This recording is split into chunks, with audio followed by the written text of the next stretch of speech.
में जाती है तो कबर्ड के पीछे से कोई उससे बात करता है।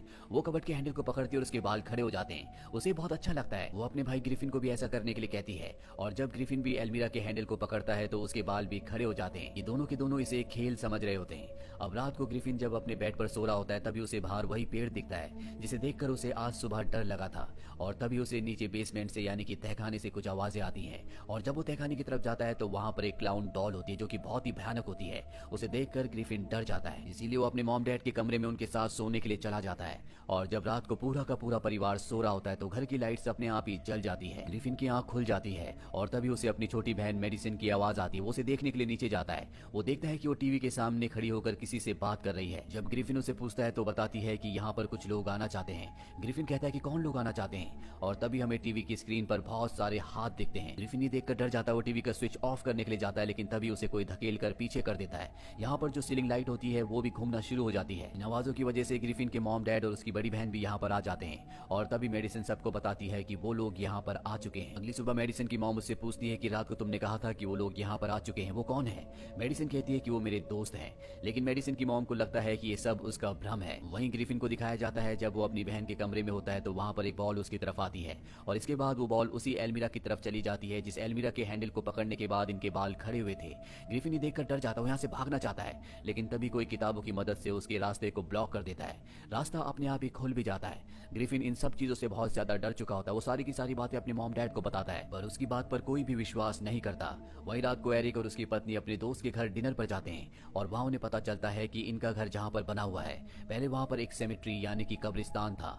वही घर पर तीनों बच्चों को दिखाया जाता है जो तीनों के तीनों घर पर अकेले हैं और तभी एरिक की जो सबसे बड़ी बेटी होती है उसके मोबाइल में ग्लिच आना शुरू हो जाता है। उसे अजीब अजीब सी आवाजें आ रही होती है। इससे वो डर जाती है, यहाँ से भागना चाहती है लेकिन तभी नीचे से एक हाथ निकलता है जो उसका पैर पकड़ लेता है। वो मदद के लिए अपने भाई बहन को बुलाती है लेकिन दरवाजा अपने आप ही बंद हो जाता है। वहीं ग्रिफिन को उसके रूम में दिखाया जाता है जिस रूम की डॉल्स अपने आप ही मूव होना शुरू हो जाती है और यहाँ पर जो सबसे खतरनाक क्लाउन डॉल होती है वो ग्रिफिन के ऊपर हमला कर देती है। साथ ही घर के बाहर जो पेड़ होता है जिससे ग्रिफिन हमेशा से डरा करता था उसकी जो टहनियां होती है उसके कमरे की विंडो के ग्लास को तोड़ देती है।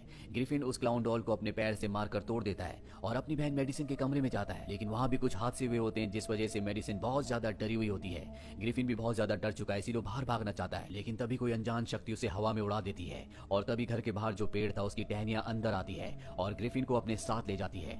वही मेडिसिन को दिखाया जाता है जिसके कमरे की एल्मीरा का दरवाजा अपने आप ही खुल जाता है। उसके कमरे में जितनी भी लाइट्स होती है वो सब की सब एल्मीरा के अंदर चली जाती है। साथ ही उसका टॉय भी जिसे वो बहुत पसंद करती है वो उस टॉय के पीछे एल्मीरा के अंदर जाती है और तभी कुछ हाथ आते हैं जो उसे अंदर खींच लेते हैं। वहीं घर के बाहर एरिक और उसकी पत्नी भी वापस लौट चुके हैं। वो देखते हैं कि उनका बेटा पेड़ के साथ उसकी टहनियों में उलझा हुआ है और जैसे वो पेड़ के पास आते हैं पेड़ ग्रिफिन को छोड़ देता है। तभी एरिक की बड़ी बेटी आती है और बताती है कि मेडिसिन घर के अंदर नहीं है। अभी सब के सब घर के अंदर आते हैं और तभी टीवी की स्क्रीन अपने आप ही ऑन हो जाती है जिसके अंदर से मेडिसिन की आवाज आती है।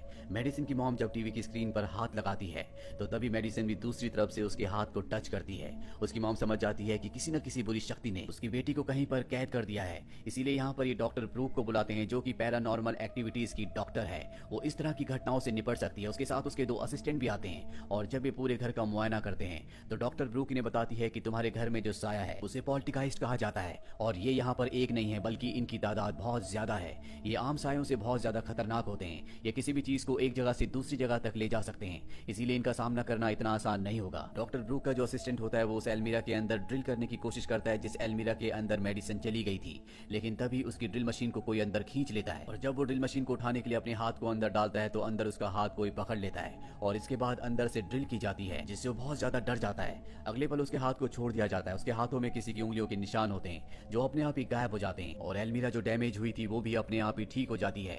इसके बाद वो उस जगह जाता है जहाँ पर डॉक्टर ब्रूक, एरिक और उसकी पूरी की पूरी फैमिली है। यहाँ पर मेडिसिन की मॉम टीवी के थ्रू मेडिसिन से कांटेक्ट करने की बार बार कोशिश कर रही होती है और तभी मेडिसिन की आवाज आती है। वो बताती है यहाँ मेरे साथ और भी बहुत सारे लोग हैं, वो मुझे वापस नहीं आने देंगे। ठीक इसके बाद यहाँ पर हलचल होना शुरू हो जाती है और टीवी नीचे गिर जाता है। तभी इन्हें दीवार पर एक परछाई दिखती है जो सीधा ऊपर मेडिसिन के रूम में भाग जाती है। एरिक भी उसके पीछे भागता है क्योंकि उसे लगता है कि ये उसकी बेटी मेडिसिन है और जब वो अपनी बेटी के कमरे में आता है तो परछाई एल्मीरा के पास बैठी होती है। एरिक उसके पास जाता है लेकिन ये उसकी बेटी नहीं बल्कि एक शैतान होता है जो उसके ऊपर हमला कर देता है और इसके बाद वहां से गायब हो जाता है। एरिक को बहुत गुस्सा आता है। वो एक टेबल उठाता है और एल्मीरा के दरवाजे को तोड़ देता है और तभी वहां अंदर से बहुत रोशनी आती है। एरिक ने जिस टेबल से एल्मीरा को तोड़ा था उसी को वो उस पोर्टल के अंदर फेंक देता है। नीचे जहां पर सब के सब होते हैं वहां पर एक और पोर्टल खुलता है और वहां से वो टेबल जिसे एरिक ने एल्मीरा के अंदर फेंका था वो नीचे गिर जाता है जिसे देखकर डॉक्टर ब्रूक कहती है कि यहीं से मेडिसिन को वापस लाया जा सकता है, लेकिन इसके लिए मुझे अपने एक साथी कैरिगन को बुलाना होगा जो कि इन कामों में एक्सपर्ट है। और अब कैरिगन भी यहाँ पर आ जाता है। वो इन सबको बताता है कि पहले यहाँ पर कब्रिस्तान था, जिसके बाद यहाँ पर घर बनाए गए, लेकिन जब कब्रिस्तान को यहाँ से शिफ्ट किया गया तो उसके ऊपर के पत्थर को तो यहाँ से ले गए, लेकिन उसके नीचे जो डेड बॉडीज थी उन्हें यहीं पर छोड़ दिया गया, जिस वजह से सब के सब घोस्ट बहुत ज्यादा नाराज हैं। वो बहुत गुस्से में है। साथ ही तुम्हारी बेटी मेडिसिन के अंदर एक पैदाइशी गुण है, वो एक साइकिक है, इसीलिए वो घोस्ट से बात कर सकती है और यही एक कारण है कि घोस्ट ने उसे ट्रैप कर लिया है। अब कैरिगन मेडिसिन के रूम में जाता है जहाँ पर वो एक रस्सी के सिरे को रूम में बांध देता है और दूसरे सिरे को उस पोर्टल के अंदर डालता है। और जब वो रस्सी को अंदर फेंकता है तो वो रस्सी जिस तरह से टेबल नीचे गिरा था उसी तरह से नीचे से निकलती है, यानी कि अंदर जो भी होगा उसे रस्सी के सहारे बाहर आने का रास्ता मिल जाएगा।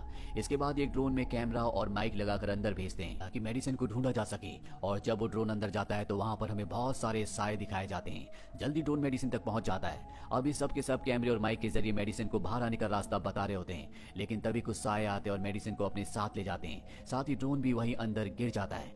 यहाँ पर कैरिगन तय करता है कि अब वो रस्सी के सहारे अंदर जाएगा और मेडिसिन को लेकर बाहर आएगा, लेकिन मेडिसिन की मॉम कहती है कि मैं ऐसा करूंगी, वो मेरी बेटी है। और तभी ये देखते हैं कि एक ट्रैकर मेडिसिन के रूम की तरफ जा रहा है। दरअसल इन्होंने हर एक की बॉडी में ट्रैकर लगा रखे हैं और जब इस सब के सब रूम में जाते हैं तो देखते हैं कि वहां पर ग्रिफिन है जो पोर्टल के सामने रस्सी पकड़कर खड़ा है। वो सबसे कहता है कि मेरी वजह से सब कुछ हुआ है, अगर मैं मेडिसिन को अकेला नहीं छोड़ता तो वो कैद नहीं होती, वो उस एल्मीरा के अंदर नहीं जाती, इसीलिए मैं जाऊंगा। और वो अंदर चला जाता है, जिसके बाद बाहर से सब के सब रस्सी पकड़ लेते हैं। ग्रिफिन धीरे धीरे आगे बढ़ता है और जल्दी वो मेडिसिन तक पहुंच जाता है। यहाँ पर चारों तरफ बहुत सारे साए होते हैं। वो अपनी बहन मेडिसिन से कहता है कि तुम्हें मेरे साथ चलना होगा। मेडिसिन कहती है कि ये मुझे यहाँ से नहीं जाने देंगे।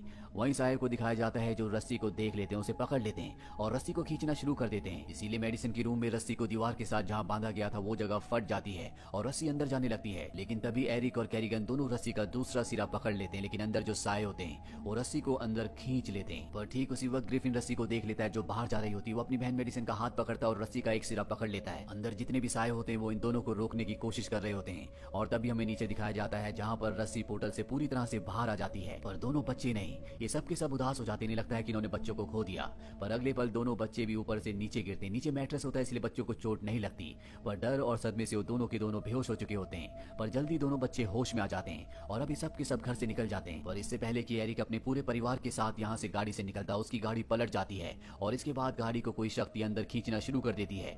मेडिसिन उसी कमरे के बाहर पहुंच जाती है जहाँ से पोर्टल खुला हुआ है। दरअसल वो साए उसे दोबारा से अंदर खींचना चाहते हैं। सब उसका हाथ पकड़ लेते हैं, लेकिन अब कैरिगन समझ जाता है कि ये साए किसी भी कीमत पर मेडिसिन को यहाँ से जाने नहीं देंगे, क्योंकि मेडिसिन ही इन सब की मुक्ति का एक रास्ता है। इसीलिए वो सब सायों को ऑर्डर देता है कि सब के सब अंदर चले जाओ। दरअसल जो शक्ति उसके अंदर है वही शक्ति मेडिसिन के अंदर है, यानी कि ये दोनों के दोनों साइकिक हैं। और इसके बाद वो डॉक्टर ब्रूक से कहता है कि मुझे अंदर जाना होगा ताकि मैं इन सब सायों को मुक्ति दिला सकूं, और वो खुद उस पोर्टल के अंदर चले जाते हैं। इसके बाद एरिक अपने पूरे परिवार के साथ और डॉक्टर ब्रूक और उसके जो असिस्टेंट होते हैं वो सब के सब बाहर आ जाते हैं। और इससे पहले कि सब यहाँ से निकलते जमीन फटना शुरू हो जाती है और वहाँ पर जो मुर्दे दफन थे वो बाहर निकलना शुरू हो जाते हैं। ये सब के सब गाड़ी में बैठ जाते हैं और यहाँ से निकलना शुरू कर देते हैं। और जैसे घर से थोड़ा सा दूर जाते हैं इन्हें घर से एक बहुत तेज रोशनी निकलती हुई नजर आती है जो आसमान की तरफ बढ़ती है, और ये समझ जाते हैं कि कैरिगन ने उन सभी सायों को आजाद कर दिया है, उन सबको मुक्ति मिल चुकी है। और तभी अपने जीपीएस ट्रैकर में देखते हैं कि कैरिगन अब भी उस घर में है।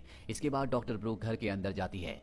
वहीं हमें एरिक और उसकी फैमिली को दिखाया जाता है जो एक दूसरे घर को देखने के लिए जाते हैं, जिस घर के बाहर भी एक बहुत बड़ा पेड़ होता है, जिसे देखकर ग्रिफिन के एक्सप्रेशन बदलना शुरू हो जाते हैं और वो समझ जाते हैं कि इस घर में कोई ना कोई गड़बड़ है। इसीलिए एरिक अपने पूरे परिवार को लेकर यहाँ से निकल जाता है। वहीं दूसरी तरफ हमें कैरिगन को और डॉक्टर ब्रूक को दिखाया जाता है जो दोनों एक साथ हैं, यानी कि कैरिगन को बचा लिया गया है, वो पूरी तरह से ठीक हैं। और इसी के साथ ये फिल्म, ये कहानी यहीं पर खत्म हो जाती है।